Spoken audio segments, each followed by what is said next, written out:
मकर संक्रांत हा सण सुवासिनी महिलांसाठी खूप खास असतो। त्यासाठी या दिवशी बांगड्या भरताना काही नियमांचं पालन करणं देखील खूप आवश्यक आहे।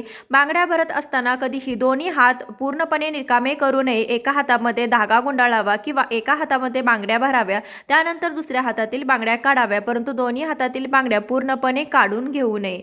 त्यानंतर आपण बांगड्या भरत असताना कधीही समप्रमाणात बांगड्या भरू नये। दोन्ही हातापेक्षा एका हातामध्ये बांगडी जास्त असावी, म्हणजे एका हातामध्ये 6 तर दुसऱ्या हातामध्ये 7 अशी चढती बांगडी नेहमी घालावी।